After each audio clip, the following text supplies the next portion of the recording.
On peut proposer à la vente des pièces dont on sait qu'elles ont été pillées, quoi. Ça me paraît complètement dingue. Dans cette saga corse à rebondissement, la fièvre de l'or emporte tout. Donc il examine les pièces, puis il me dit écoutez, je peux monter jusqu'à 800 000. Je pense que c'est un trésor qui pouvait se commercialiser entre 30 et 100 millions d'euros. C'était pharaonique. Mais l'affaire va vite déraper. Il y a eu des policiers qui sont venus enquêter dans la rue, qui cherchaient des pièces, qui voulaient savoir qui avait acheté des pièces, etc. Le trésor de l'œuvre, pour les bandits, c'est une manne incroyable, c'est la poule aux œufs d'or. Entre argent facile, mensonge et trafic, voici l'incroyable épopée d'un trésor mystérieusement englouti il y a plus de 1700 ans et qui fait tourner la tête à tous ceux qui l'approchent.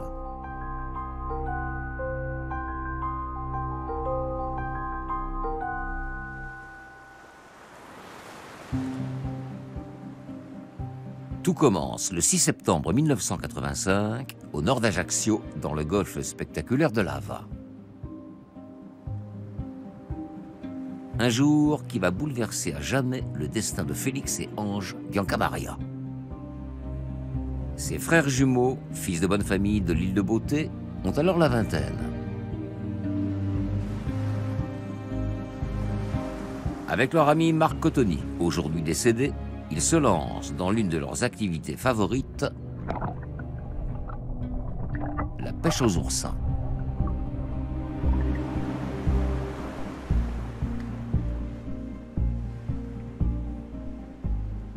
En fait, on allait vers 8 h le matin pêcher les oursins. On remplissait des sacs, je me souviens, c'était des sacs de poste. On mettait le courrier, on mettait les oursins à l'intérieur. Et on remplissait 4 sacs d'oursins. Ce jour-là, ils s'éloignent de leur zone de pêche habituelle et tentent leur chance dans cette petite crique, en bas de la falaise.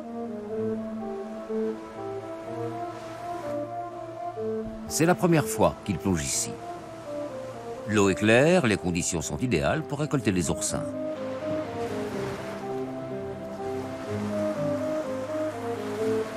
Mais tout à coup, sur un rocher, un étrange éclat doré attire l'attention des frères Biancamaria.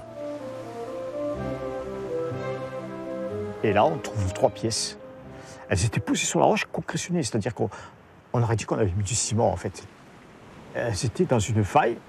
Il fallait avoir vraiment l'œil pour voir un minuscule point d'or.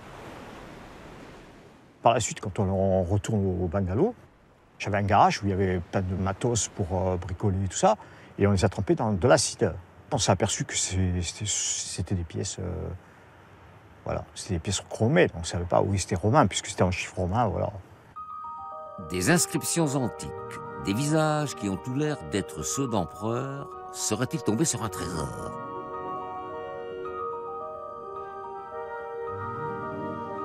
Pour en avoir le cœur net, Ange, le frère de Félix, s'initie à l'étude des monnaies anciennes, la numismatique.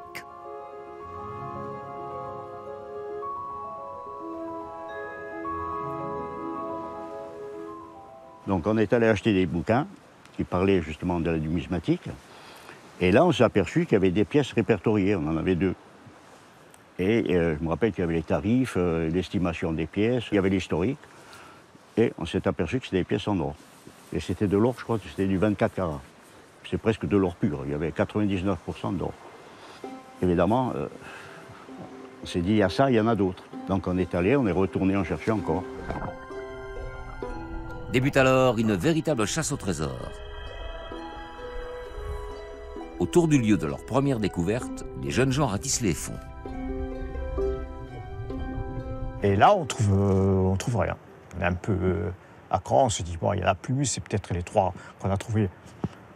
Et là, un jour, on a soulevé un rocher, il y avait une cavité, à l'intérieur, il y avait ça de sable. Et je me rappelle que Marc avait passé la main comme ça, et en soulevant, il avait remonté toutes les pièces. Alors il y avait des pièces qui étaient carrément neuves. On aurait dit qu'elles s'étaient frappées la veille, parce qu'elles n'avaient pas de rayures, elles n'avaient rien, nickel. Ils viennent de remonter une dizaine de pièces vieilles de plus de 1700 ans en parfait état. Une extraordinaire découverte archéologique qui ne leur appartient pourtant pas. Car si aux yeux de la loi, un trésor enfoui à terre est partagé entre son découvreur et le propriétaire des terres, à l'inverse, un trésor trouvé en mer revient en totalité à l'État. Une législation stricte destinée à protéger le patrimoine archéologique sous-marin. Mais pour les deux frères, la valeur historique de leurs trouvailles importe peu. Pour nous, ce qui comptait le plus, c'est vrai que c'était l'argent. Vous avez des gens qui s'intéressent au tableau, vous avez des gens qui s'intéressent à l'archéologie. Moi, tout ça, nous, on ne connaissait pas, ça ne nous intéresse pas du tout. Nous, ce qui nous intéresse, c'était les sorties, les boîtes de nuit, les voitures, les filles, et puis voilà, quoi. Au lieu de déclarer leur trésor aux autorités, Félix Biancamaria s'envole vers la Côte d'Azur pour tenter d'y écouler ses pièces. Mais les monnaies qu'il présente sont tellement rares qu'elles dépassent les compétences des experts locaux. À Nice, un numismate se renseigne auprès d'un collègue parisien.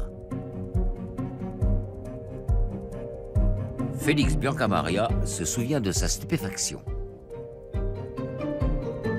Lorsqu'il lui décrit les pièces, j'entends au téléphone, dit est-ce qu'il peut monter dans la journée. Je trouve ça louche parce que je me dis c'est vraiment important. Je dis oui, il n'y a pas de problème. Donc je monte dans la journée, dans la foulée, je monte sur Paris. Donc il me reçoit tout de suite. Je crois qu'il est 21h. Il a rendez-vous en plein centre de la capitale, rue Richelieu, dans le quartier des numismates.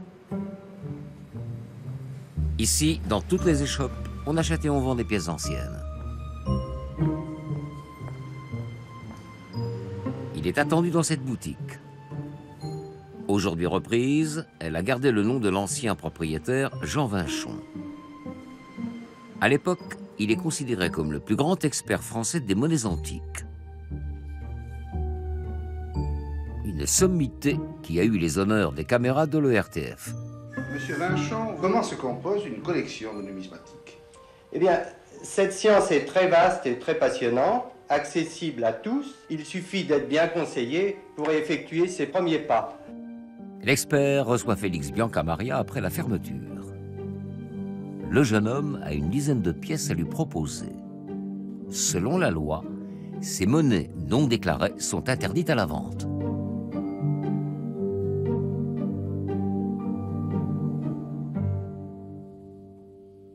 Quand je suis rentré au cabinet chez ce monsieur, il y en avait de partout des pièces.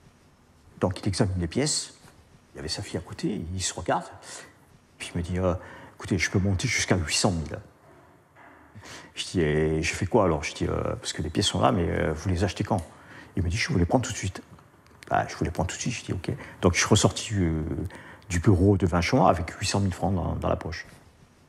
En cash, ouais, que du cash. Ouais. Donc là j'étais content.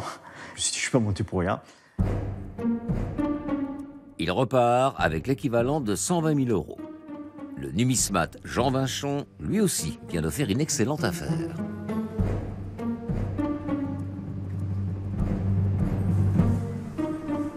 Laurent Schmitt travaillait rue Richelieu à l'époque. Il se souvient très bien de l'arrivée de ces nouvelles monnaies qui bouleversent le marché parisien.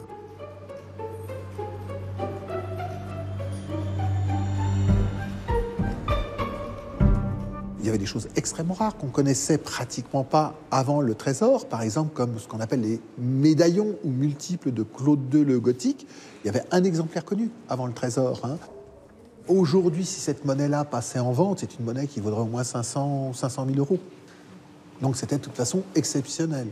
Et un auréus de Quintilles, qui était un auréus extrêmement rare, ça pouvait faire à l'époque entre 70 et 100 000 francs. Ah oui, non, pour un auréus d'une toute petite pièce. Imaginez, ça fait 18 à 20 mm de diamètre et ça pèse 4,50 g, 4,80 g. Donc c'est extrêmement petit, léger, c'est très cher au gramme. De retour en Corse, les frères Biancamaria n'ont plus qu'une idée en tête, trouver d'autres pièces. Et là, on plonge tout le temps, on sort des pièces. Le filon est exceptionnel. En 6 mois, ils estiment avoir remonté plus de 600 pièces d'or, toutes trouvées quasiment au même endroit. Donc il y en avait éparpillé de partout, si tu veux. C'est comme ici, et tu avais plein de failles, mais les failles remontaient vers la terre. Et plus on remontait, et plus on en trouvait. Là, franchement, on commence à se dire, bon, c'est la caverne d'Ali Baba. On est emporté dans la chasse au trésor. C'est vrai qu'on ne dormait pas beaucoup. C'est comme quand on va chercher des champignons et qu'on se dit oh, est-ce qu'on va en trouver. Bon là c'est puissance 10 000 quoi, mais c'est de l'or. Il trouve des monnaies de toute taille représentant 4 empereurs romains. Je me rappelle que j'avais réussi à dispatcher des pièces et j'avais réussi à faire 48 modèles différents. C'est-à-dire c'est une collection que jamais pu en avoir au monde. Grâce à l'expert parisien Jean Vinchon, les frères Biancamaria écoulent au fur et à mesure leur incroyable trésor et les bénéfices sont colossaux. Au total, plusieurs millions d'euros. Chaque fois qu'on trouvait un lot de pièces, je l'appelais pour monter à Paris. Et il m'arrivait de monter peut-être 4 fois par mois. Les Biancamaria sont désormais riches et ils ne s'en cachent pas. Je me suis éclaté en 86, quoi. Jamais de la vie je pourrais refaire ce que j'ai fait en 86. C'est pas possible. En Corse et sur le continent, les deux frères dépensent sans compter et profitent à fond de tout ce que les années 80 ont à offrir. Je suis dépensier, hein, je suis pas... Voilà. Mais là, je me suis dit, bon, je peux y aller, quoi. Et effectivement, on y a été. Alors, on a fait la fête, j'avais ma cour tous les soirs au restaurant. On était une quinzaine de restaurants. Allez, c'est nous qui financions. Alors, on payait tout. Les boîtes de nuit, bouteilles dans les boîtes de nuit. J'avais une passion pour les voitures, pour les montres aussi. J'achetais beaucoup de montres. À l'époque, c'était la mode des Weston. J'avais acheté toute la collection Weston en concours. C'est magique, quoi. On s'est dit, c'est à l'infini. Donc, quand on n'avait plus d'argent, on replongeait, on revendait, et ainsi de suite. Grisés, les frères Biancamaria ne se cachent même plus pour vendre leur trésor. Un sentiment d'impunité qui va leur coûter très cher.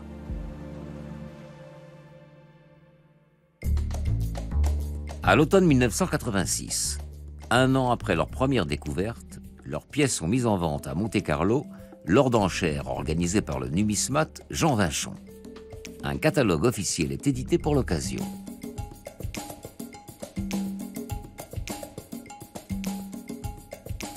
Les ventes avaient lieu à Monaco tous les ans. C'était une habitude depuis une dizaine d'années. Souvent des ventes très prestigieuses, parce que Monaco était déjà une place numismatique importante. Les Biancamaria ont confié à Jean Vinchon 18 monnaies du trésor de Lava. Ce sont les stars de l'événement. Et la pièce qui frappe immédiatement, c'est ce magnifique multiple de Cadia, qui lui était complètement inédit. Cette vente exceptionnelle n'aura jamais lieu. Une semaine avant, un article de la presse locale vient dynamiter l'événement.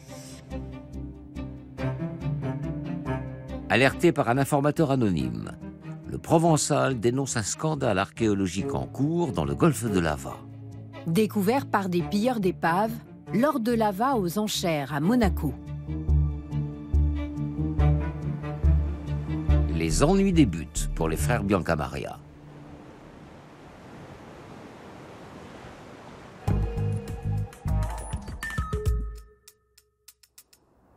Plus d'une dizaine de personnes ont été interpellées hier par le groupement de gendarmerie d'Ajaccio dans le cadre de l'affaire de Lave. Et certaines personnes pourraient être inculpées de détournement et recel d'épaves maritimes. Je rentre de boîte à 4h du matin, j'entends sonner, je vois 15 képis à travers le machin. Je dis putain, c'est quoi? Ils sont venus nous chercher ici, ils nous ont gardés, je crois, ils nous ont gardés 48 heures. C'était la grande enquête. Inculpés de détournement et recel d'épaves maritimes, les frères risquent jusqu'à 3 ans d'emprisonnement. Ils tombent de haut. Mais on avait fait quoi? Non mais... On avait volé qui? J'avais tué personne, j'ai volé personne, je veux dire, j'étais pas un voyou, quoi. Donc j'étais loin de penser que ça devait prendre une telle ampleur. Au même moment, les gendarmes débarquent rue Richelieu à Paris. Et chez les numismates, c'est la panique. Il y a eu des policiers qui sont venus enquêter dans la rue, qui cherchaient des pièces, qui voulaient savoir qui avait acheté des pièces, etc. Dans les coffres de Jean Vinchon, les enquêteurs saisissent les 18 pièces de Monaco. L'expert est poursuivi pour recel. En Corse, l'enquête ne fait que commencer. En soutien des gendarmes, une équipe d'archéologues est dépêchée par l'État pour déterminer la valeur et l'origine de ce mystérieux trésor. Parmi eux, un jeune homme qui fera beaucoup parler de lui dans cette affaire, Michel Lourd.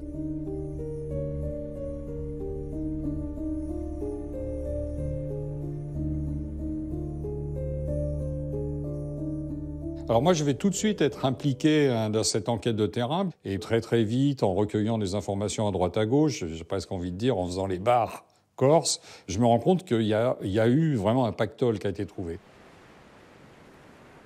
L'archéologue mène son enquête et il obtient la localisation de la découverte du trésor.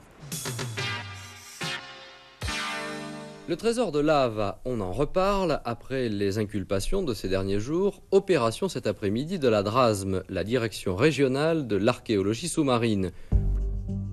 On plonge en fait pour voir s'il y a quelque chose à détecter, pour comprendre ce qui a pu se passer. Est-ce qu'il y a un naufrage à l'origine de ce trésor? Est-ce que c'est un bateau qui a pu venir se fracasser dans la roche? Non, on ne trouve rien. Seule consolation pour les archéologues, l'enquête leur permet de remettre la main sur 78 pièces saisies chez des numismates ou des collectionneurs.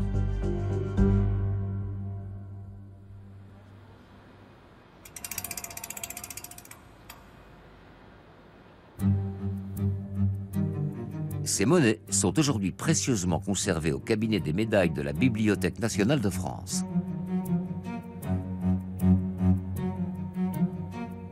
Ce lot est l'un des joyaux de l'institution. Il témoigne de l'exceptionnelle valeur historique du trésor.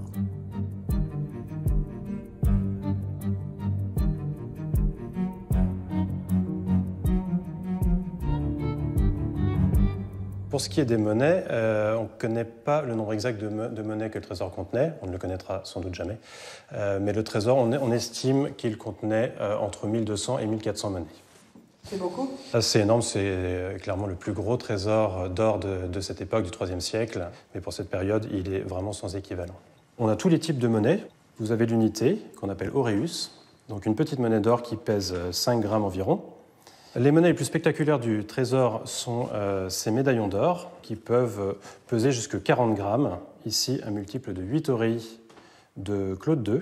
On voit l'empereur en tenue militaire, donc avec sa cuirasse, très décorée. C'est un objet exceptionnel qui a sans doute été distribué par l'empereur lui-même à un haut fonctionnaire ou à un officier de haut rang qui se trouve dans les premiers cercles du pouvoir. La personne qui est le propriétaire initial de cet ensemble monétaire et des objets qui l'accompagnent, c'est sans doute un officier ou quelqu'un qui a eu un rôle extrêmement important pendant presque une décennie au moins et qui a servi de près 4 empereurs successifs au moins, qui sont Galien, Claude II le Gothique, Quinty, un empereur au destin d'étoile filante, parce qu'il a régné 70 jours, et puis Aurélien. Qu'est-il arrivé à ce haut dignitaire pour qu'une partie de sa fortune finisse dans les eaux corses?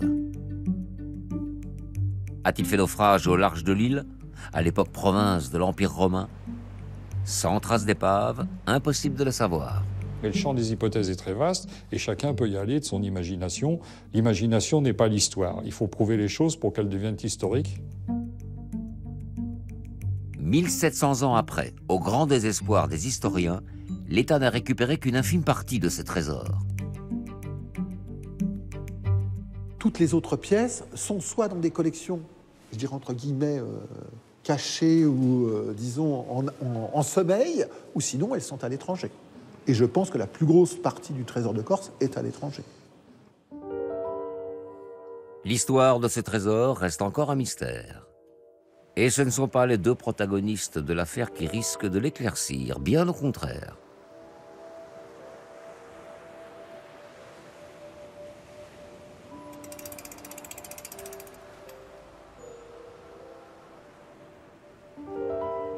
En Corse, pendant l'enquête, les frères Biancamaria tentent par tous les moyens de faire croire qu'ils n'ont pas trouvé les pièces en mer. On avait des conseils de juristes qui nous disaient « Attention, il faut dire que vous les avez trouvés vous les avez d'un héritage. Donc nous, qu'est-ce qu'on a fait? On a menti. » Aujourd'hui, l'un des inculpés dans cette affaire affirme que les pièces découvertes en 1986 proviennent d'une donation. Pour moi, c'est un héritage familial. Bon, c'est mon père qui me les avait légués, vu qu'il les détenait de son oncle. Et bon, maintenant, on me demande les preuves de la provenance, et je ne peux pas, ça, je n'en ai pas. Nous, on est parti sur un héritage. Ensuite, évidemment, on a vu que ça ne tenait pas. J'ai dit oui, j'ai fait un trou. Effectivement, en faisant les travaux, en creusant, j'ai trouvé ces pièces-là.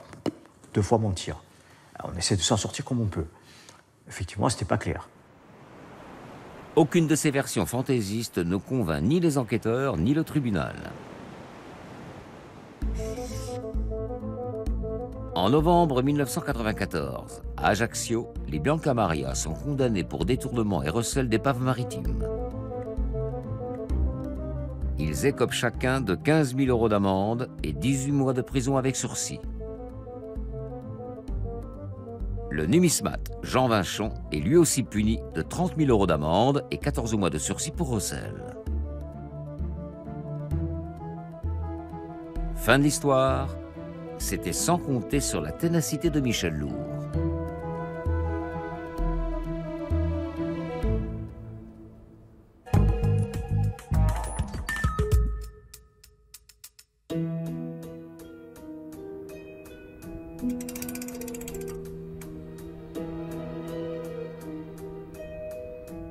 En 2006, 20 ans après la découverte du trésor, Michel Lourd prend la tête du département de recherche archéologique sous-marine et relance la chasse aux pièces disparues. Il constate vite que certaines circulent sur le marché en toute illégalité. Comment on peut proposer à la vente aujourd'hui à Zurich, voire à Marseille, des pièces dont on sait qu'elles ont été pillées, quoi. Ça me paraît complètement dingue. Et donc, on a publié cette fiche Interpol pour rappeler à toutes les polices du monde que c'est un trésor national en France et qu'il ne faut pas en accepter la vente. Malgré l'alerte, aucune pièce n'est saisie à l'étranger. Mais Michel Lourd va bénéficier d'un incroyable coup de chance. Au mois de janvier 2013, autour de 23h30, j'ouvre un mail, là, une dame qui m'écrit et qui me raconte une histoire invraisemblable. Cette histoire, c'est celle de Marie, qui vit en banlieue parisienne. Un soir, en 2006, elle s'arrête faire quelques courses en sortant du travail. Sur le parking du supermarché, elle fait une étrange découverte. Je ferme le coffre de ma voiture, je me retourne et il y avait une pochette noire sur le muret d'un bac à fleurs. Je vois personne autour, donc j'ouvre la pochette et je vois qu'il y avait un chéquier, des lunettes, un talon de carte d'embarquement d'un vol en provenance de la Corse-Paris. Et il y a 6 pièces, donc emballées dans des petites pochettes de numismate, on va dire, qui semblaient être en or, mais voilà, j'ai aucune possibilité d'en être sûre. Marie tente de contacter le propriétaire de la pochette. Il y avait le nom sur le chéquier, donc je cherche sur les pages blanches et j'appelle toute la liste de personnes que je trouve en Corse en demandant « Est-ce que vous connaissez Monsieur Vintel ?» Voilà, et j'ai eu que des réponses négatives. Elle dépose alors la pochette au commissariat. Mais personne ne vient la réclamer. Conformément à la loi, 1 an plus tard, elle la récupère, mais trop occupée par un déménagement, elle la range et elle l'oublie. 6 ans s'écoulent avant qu'elle ne finisse par s'intéresser à son contenu. Je tape pièce en or, Claude II le Gothique parce que c'est le nom qui est inscrit sur l'une des petites pochettes. Il y avait Quinty également. Et très rapidement, je tombe sur l'histoire du trésor de Lava et sur le mandat Interpol. Et là, ok, je me dis qu'il faut que je trouve la bonne personne à qui remettre éventuellement ces pièces. Bonjour monsieur, je suis en possession de 6 pièces d'or qui, après quelques recherches sur le net, pourraient appartenir au trésor de Lava. Et j'ai donc choisi de me tourner vers vous plutôt que vers... Mon premier réflexe, je dis le Père Noël est arrivé en retard, mais le Père Noël est arrivé à la maison, quoi. C'est fou. Après analyse des pièces trouvées par Marie, coup de théâtre. Sur 6 exemplaires, 3 sont des originaux, mais 3 autres sont des contrefaçons. Je ne suis pas complètement surpris parce que je sais qu'il existe des fausses qui circulent. Ça, on en a la preuve. Et au cours de mes pérégrinations, j'ai rencontré des gens qui ont même contribué à fabriquer des moules pour faire des fausses. Tout objet d'art, quand il n'y en a plus et que ça devient rare, on fait des fausses. Donc là, ça a circulé de partout. Il y a eu presque plus de fausses pièces que des vraies. Mais moi, personnellement, je n'avais pas besoin de faire des fausses, j'avais des vraies. Donc c'était... Voilà. Après, ce qu'il y a eu, les voyous, les machins, oui, évidemment, tout le monde a voulu manger là-dedans. Hein. Depuis la découverte du trésor, des fausses pièces circuleraient au sein du grand banditisme. Certaines surgissent à Bastia en 2017 lors d'une opération de démantèlement d'un trafic d'armes. 16 d'entre elles, cachées dans ces tampons encreurs, ont été saisies dimanche dernier en Corse et 4 personnes arrêtées. Elles s'apprêtaient à rejoindre l'Italie en bateau pour gagner ensuite Hong Kong, où les contrebandiers espéraient revendre illégalement les pièces d'or pour financer l'achat d'armes. Marie-Françoise Stéphanie est journaliste. Elle couvre l'actualité autour du trésor, un sujet toujours brûlant en Corse.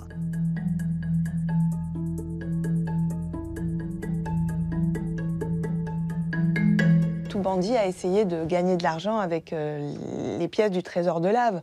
Alors, si on arrive à revendre une pièce vraie et se faire un peu d'argent dessus, évidemment, c'est très bien. Mais avec des fausses, on peut aussi en gagner, donc pourquoi pas. Le trésor de Lave, pour les bandits, c'est une manne incroyable, c'est la poule aux œufs d'or. Ce trésor, qui fait fantasmer toute l'île, n'a pourtant pas encore livré tous ses secrets.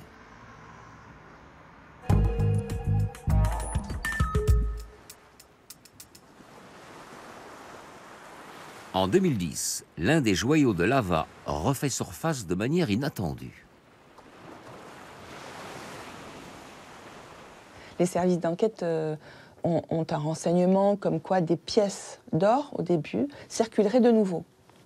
Félix Biancamari, évidemment, qui est la personne qui a trouvé les pièces, est placé sur écoute téléphonique. Et là, les enquêteurs de l'Office central de lutte contre le trafic des biens culturels se rendent compte qu'ils parlent d'un truc. Dans les conversations téléphoniques, on parle d'un truc. Le truc dont il parle, c'est en réalité un plat en or massif qu'il a découvert à l'été 1986. Il mesure 25 cm de diamètre et pèse près d'1 kilo. Il est aujourd'hui estimé entre 6 et 8 millions d'euros. Le plat en or, on en entend parler dès l'enquête de 86. Hein. Et on apprend que quelqu'un en a fait le dessin. Il y a des gens qui disent « oui, moi je l'ai vu, ce plat, etc. » Et honnêtement, ça, on ne doute pas de son existence. Simplement, on ne sait pas où il est. Lors de la première enquête, les Biancamari prétendent ne plus être en sa possession. Il l'aurait revendu à un acheteur américain. Mais qui c'est l'idiot qui va se faire condamner par l'État, qui va donner un plat qui a une valeur entre 2 et 8 millions d'euros à l'État? Et je le dis maintenant ici devant vous, si demain je trouve encore, je garde tout. Je donne rien. Pendant plus de 20 ans, les frères ont tenté de vendre sous le manteau ce trésor archéologique. Beaucoup ont voulu les y aider. Parmi eux, Gilbert Casanova, un notable de l'île qui n'a pas froid aux yeux. J'ai de l'entre-gens et je connaissais beaucoup de monde, donc je l'ai promené un peu partout, ce plat. J'ai même été aux États-Unis avec, en Floride. J'ai pris l'avion avec le plat sur moi. Ça paraît incroyable, mais ça ne sonne pas. L'or ne sonne pas. Vous saviez que vous preniez des risques à l'avoir avec vous? Pour moi, je n'ai jamais considéré prendre des risques, sincèrement. Je l'ai dit aux policiers quand ils m'ont interrogé. À l'époque, je n'avais pas saisi l'importance qu'avait ce plat pour l'histoire. Président de la Chambre de commerce d'Ajaccio dans les années 90, Gilbert Casanova est une grande figure du nationalisme corse.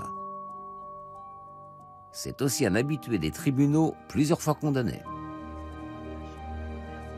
Gilbert Casanova, Il a été arrêté sur l'aérodrome de Vias, à proximité de cet hélicoptère jaune et bleu, rempli de 560 kilos de cannabis. Dans l'affaire de Lava, Gilbert Casanova a été entendu, mais pas poursuivi. Il reconnaît pourtant avoir joué les intermédiaires pour les frères Biancamaria auprès de clients fortunés. J'ai proposé ce plat au prince Altagir, le président de l'OPEP de l'époque. Donc, il voulait vraiment nous l'acheter à l'époque, c'était 8 millions de francs. Et puis, comme il n'y avait pas d'autorisation de l'État, l'affaire ne s'est pas faite. Il était difficile à vendre, j'imagine. Il était très difficile à vendre. Il fallait approcher les gens avec beaucoup de discrétion pour ne pas être balancé, se faire arrêter, parce que je sais que l'État recherchait de façon très intensive. Ils avaient mis les moyens, les vrais moyens pour le retrouver. Malgré ses efforts, Gilbert Casanova ne trouvera jamais preneur pour le plat. En 2010, Félix Biancamaria a une touche avec un nouvel acheteur. Il prend le train pour le retrouver, mais il ne sait pas alors qu'il est surveillé par la police.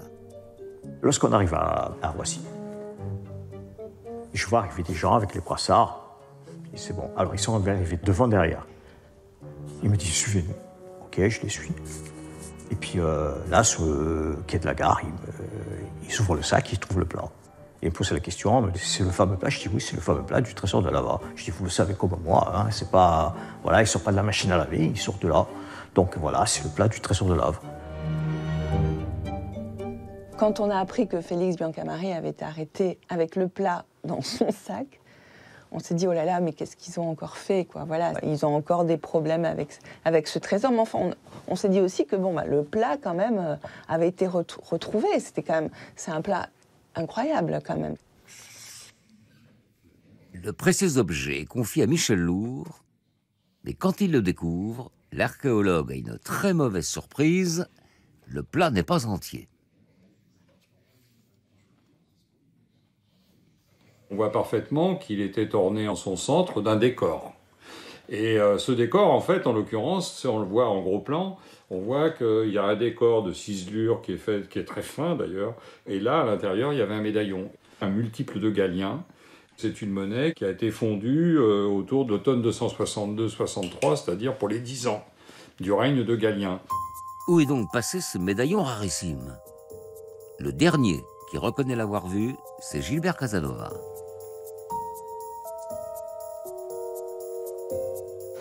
Et moi, quand je l'ai eu dans les mains, ce médaillon n'était pas serti. Donc ce médaillon était dans une pochette en plastique qui permettait, quand on le présentait à quelqu'un, de montrer le médaillon sur les deux faces. Pour ce qui est de sa disparition, Gilbert Casanova a une explication pour le moins surprenante. Un incident aurait eu lieu sur son yacht alors qu'il tentait de vendre le plat. Un jour, on reçoit des Suisses. On a rendez-vous sur mon bateau, sur le port d'Ajaccio, sur le port de l'Amirauté. C'est un certain Daniel, un de ses employés qui est chargé d'apporter le plat et son médaillon à bord. J'avais un chien-loup sur le bateau, j'avais un très gros chien-loup. Le chien a sauté, Daniel est parti, il est tombé entre deux bateaux, il a failli se tuer. Et le plat est tombé dans l'eau. Les pompiers ont plongé, d'autres plongeurs sont venus, ont plongé, ont fait un périmètre. Et ce jour-là, il y avait du courant, beaucoup de courant. Et on n'a plus retrouvé la pièce. On n'a retrouvé que le plat. Voilà. Le médaillon aurait donc disparu dans les fonds du port d'Ajaccio. Une version qui ne convainc pas Félix Biancamaria. Je reçois un coup de fil et je ne sais plus qui c'est qui m'appelle, qui me dit putain, il a perdu la pièce du plat.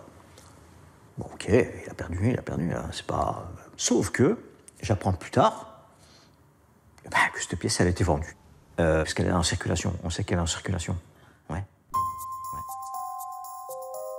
Pour une fois, Michel Lourd ne donne pas tort à Félix Biancamaria. L'archéologue est toujours sur la piste de l'inestimable médaillon. Il n'y a pas si longtemps, j'ai acquis la certitude que le médaillon existait encore. Voilà. Donc, Moi, au fond, je n'ai qu'une aspiration dans ce dossier à l'égard du plat, c'est de retrouver le médaillon pour le réinscrire au cœur du plat, pour lui restituer tout l'intérêt historique qu'il présentait lors de sa découverte. Et pour moi, ça serait le clap de fin. En attendant, pour Félix Biancamaria, l'affaire est loin d'être terminée. 14 ans après avoir été arrêté avec le plat en or, il est une nouvelle fois jugé, en janvier 2024, pour recel et détention d'un bien archéologique sous-marin. Mais il a encore un atout dans sa manche pour tenter de mettre en échec les autorités.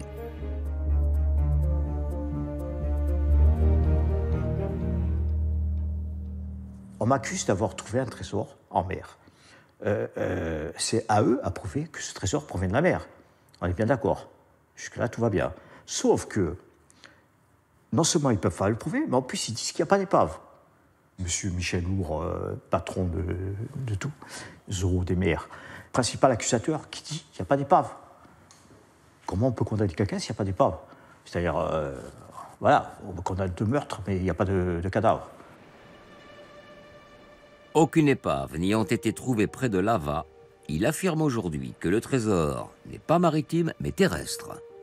Selon lui, il aurait été caché dans la falaise par des Romains vivant sur l'île au IIIe siècle et serait tombé dans la crique suite à un éboulement. Le plat, il l'aurait d'ailleurs trouvé à terre, coincé sous un rocher. La vérité, c'est qu'il n'y a pas d'épave. La vérité, c'est que ce plat, je l'ai trouvé à terre. Moi, je peux le prouver. Eux, ils ne peuvent pas. Michel Lourd est pourtant retourné plonger à Lava en 2011. Il est persuadé qu'initialement, le plat se trouvait coincé sous ce rocher. On a retrouvé la cache, quelqu'un nous y a amené, qui savait parfaitement, qui nous a dit c'était là. Donc on est allé avec les services de la douane, avec le parquet. On a fracturé la roche, on a mis 2 jours à la fracturer. Sous cette roche, on a retrouvé des masses métalliques qui avaient été posées, superposées, pour qu'au fur et à mesure où il levait la roche, pour pas qu'elle retombe, il mettait des coins métalliques. Selon l'archéologue, ces morceaux de ferraille seraient les traces du passage des Biancamaria.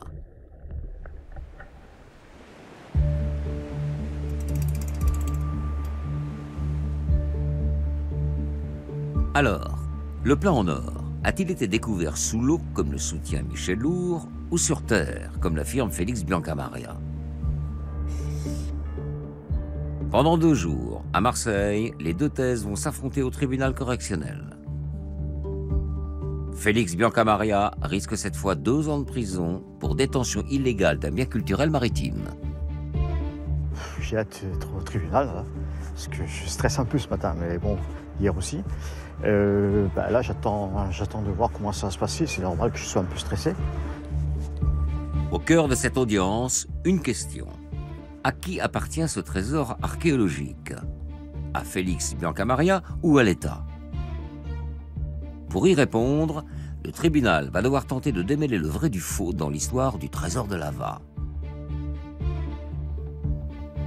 Avec l'aide de ses 2 avocates, Félix Biancamaria veut convaincre le tribunal qu'il a été spolié par l'État.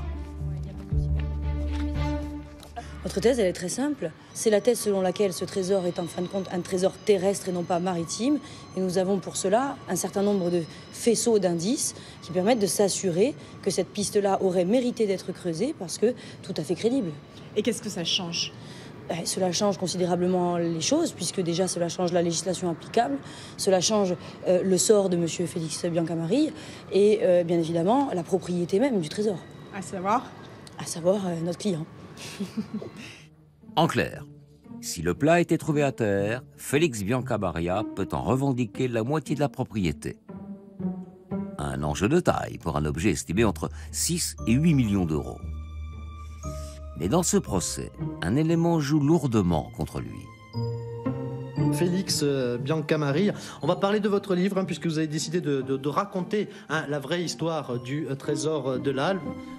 Sorti au début des années 2000, cet ouvrage autobiographique offre son quart d'heure de gloire à Félix Biancamaria. Suscité d'intérêt. C'est vrai qu'on n'a pas tous les jours l'occasion de rencontrer un inventeur de trésors, puisque c'est comme ça que l'on dit. Alors on dit que les premières pièces se sont vendues quelque chose à l'époque comme 500 francs sur le cours Napoléon. Oui, bien sûr. Pas du tout. C'est des histoires de comptoir, excusez-moi de le dire, mais c'est vraiment des histoires de comptoir, quoi. Les gens racontaient n'importe quoi. D'ailleurs, j'ai décidé de faire ce livre justement pour... C'est pour tordre le cou à ces fameuses rumeurs. Voilà, tout à fait, ouais. L'un des chapitres a particulièrement retenu l'attention du tribunal, celui consacré à la découverte du plat. Son livre, effectivement, ne l'a pas aidé lors du dernier procès, puisque voilà ce que Félix raconte dans son livre. Et puis tout d'un coup, sous les galets, un objet rond qui dépasse, il est trop énorme pour être une pièce.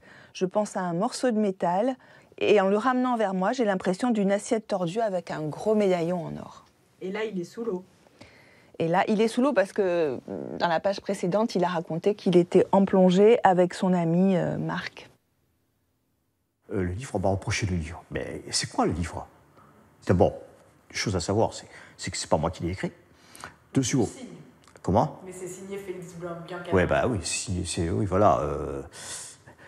Ouais, malheureusement, oui. Sauf que avec la personne qui l'a écrite, je me suis un peu disputé quand même. Hein. Je l'avais même pas lu le livre. Je dis la vérité, je ne l'avais pas lu. Donc quand j'ai lu le livre, effectivement, j'étais un peu remonté. Et je l'ai appelé, on s'est disputé. Parce qu'il a écrit des choses que je lui ai fait confiance, en fait. Comme j'ai fait confiance pour le plat ou pour le machin, voilà. J'ai tendance à faire un peu trop confiance à des gens qui ne le méritent pas. Mais qu'est-ce que vous voulez savoir? Qu'est-ce que vous voulez que je vous dise? C'est comme ça. Voilà. Donc le bouquin, ça ne tient pas la route, excusez-moi. Durant l'audience à Marseille, Félix Biancamaria déroule donc le nouveau récit de sa découverte du trésor à terre. Face à ces contradictions, le tribunal s'agace. Vous avez changé de version, lui a lancé ce matin la présidente. Ce plat, je ne l'ai pas trouvé en mer, mais je l'ai trouvé à terre, a affirmé Félix Biancamaria à la barre. En dépit des attaques du procureur qui l'accuse d'avoir pillé un trésor national, il affiche sa décontraction. Ça se passe super bien. Je pense qu'ils sont en train de perdre un peu les pédales. J'ai vu le procureur qui s'énerve un peu. C'est super, ça commence à prendre de l'ambiance. Ça commence à s'écrire en plus. Cette journée, censée clore 40 ans de poursuites judiciaires, Michel Lourd ne l'aurait manqué pour rien au monde. Je suis venu par curiosité pour voir un peu ce qui se raconte sur un trésor dont je crois assez bien connaître l'histoire. Ce qui est étonnant, c'est que j'apprends ce matin une énième version de la découverte. Je n'avais pas pris ça du tout au sérieux, pas une seconde, mais vraiment pas une... En fait, des fois, j'admire même, ça m'arrive de sourire en me disant « oui, alors là, celle-là, j'y aurais pas pensé, elle est bonne ». Bon, voilà, il y a une espèce d'infini galéjade dans tout ça, oui. Le 27 mars 2024, le tribunal de Marseille a rendu sa décision. Félix Biancamaria ne récupérera pas son plat. Et cette fois, il est condamné à 100 000 € d'amende et à 1 an de prison avec sursis. Pas de quoi le décourager, il a déjà fait appel. Débutée il y a plus de 1700 ans, l'histoire du trésor de Lava n'est toujours pas terminée. Ainsi se termine ce numéro d'Affaires sensibles, enquête signée Céline Chassé avec Arnaud Morel et Thomas Lost, une émission que vous pouvez revoir en replay sur France.tv. Et bien sûr, nous,